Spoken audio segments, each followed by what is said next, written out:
আজি মুৰাজৰ সংযুক্ত যুৱ সচেতন মঞ্চৰ দ্বাৰা ভেলেউগুৰি বগৰীডাঙ্গা অঞ্চলৰ বানপীড়িত লোকক বিনামূলীয়া চিকিৎসা সেৱাৰ ব্যৱস্থা কৰা হয়। যোৱাকালি সৰুপথাৰ ডেকেৰুৱা অঞ্চলৰ বানপীড়িত লোকক বিনামূলীয়া চিকিৎসা সেৱাৰ ব্যৱস্থা কৰা হৈছিল।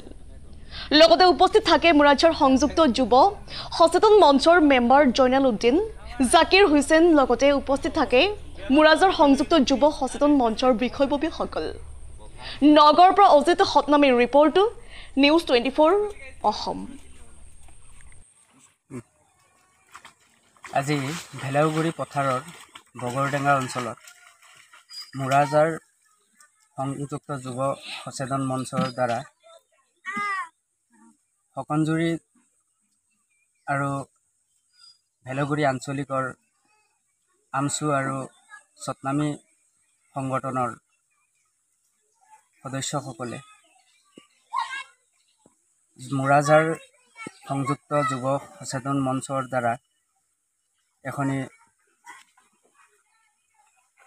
চিকিৎসা শিবিৰৰ আয়োজন কৰা হৈছে আৰু ইয়াত বানপীড়িত ব্যক্তিসকলৰ মাজত আমি সামান্য পৰিমাণে ঔষধ পাতি বিতৰণ কৰিছোঁ। লগতে আমি এই বানপীড়িত যিসকল লোক আছে সেই লোকসকলৰ বেমাৰ আজাৰ ক্ৰমান্বয়ে বাঢ়ি গৈ আছে।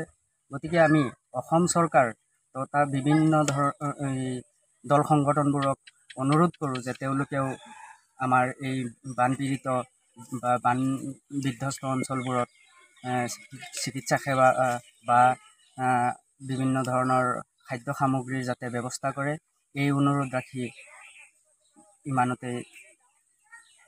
আজি কিমানমান মানুহক মেডিচিন দিয়া হ'ল? আজি প্ৰায় বহুত মানুহক এনেতো আমি গণনা কৰা নাই, কিন্তু বহুত মানুহকে প্ৰায় 100-150 মানুহক আমি মেডিচিন বিতৰণ কৰিছোঁ। যোৱাকালিও আমি ঢেকেৰুৱা সৰুপথাৰ অঞ্চলত পৰ্যাপ্ত পৰিমাণৰ ঔষধ পাতি বিতৰণ কৰিছোঁ। বিস্কুটো সৰু সৰু ল'ৰা ছোৱালীক বিস্কুট আদিও বিতৰণ কৰিছোঁ।